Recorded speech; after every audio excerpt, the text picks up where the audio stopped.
ప్రస్తుతం 'big boss' హౌస్‌లో ఎప్పుడు ఏం జరుగుతుందనేది ఊహించడం చాలా కష్టంగా ఉంది. ఇక ఇందులో భాగంగానే ప్రస్తుతం 'బిగ్ బాస్' హౌస్‌లో కెప్టెన్సీ కంటెండర్ టాస్క్ జరుగుతుంది.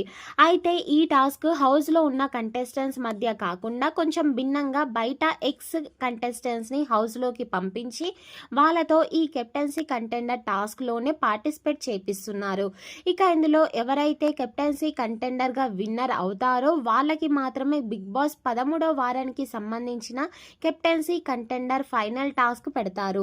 ఇక ఫస్ట్ టాస్క్ లోనే ప్రియాంక వర్సెస్ కళ్యాణ్ వీళ్ళిద్దరి మధ్యన జరిగింది. ఫిష్ స్కెల్డన్ అనే టాస్క్. ఈ టాస్క్ లో కళ్యాణ్ విన్నర్ సాధించడంతో ఇక సెకండ్ టాస్క్ లో భరణి వర్సెస్ గౌతమ్ వీళ్ళిద్దరి మధ్యన టాస్క్ జరిగితే ఆ టాస్క్ లో భరణి ఓడిపోయి గౌతమ్ విన్నర్ అయ్యాడు. సో భరణి అయితే గనక కెప్టెన్సీ రేస్ నుంచి తప్పిపోయాడు. ఇక థర్డ్ టాస్క్ లో బాల్ టాస్క్ పెట్టారు. ఇందులో తనుజ వర్సెస్ ప్రేరణ వీళ్ళిద్దరికి టాస్క్ జరిగితే పాపం తనుజ అన్ని బాల్స్ పెట్టినప్పటికీ చివర్లో ఒక బాల్ పెట్టకపోవడంతో తనుజ ఈ టాస్క్ లో ఓడిపోయింది. ప్రేరణ విన్నర్ అయ్యింది. సో ఫోర్త్ టాస్క్ యావరికి అలాగే డెమోన్ కి వీళ్ళిద్దరి మధ్యన పెడితే డెమోన్ గెలిచాడు. సో ఫైనల్ గా బిగ్ బాస్ సీజన్ 9 మీకు ఎలా అనిపించింది అనేది కామెంట్ చేయండి.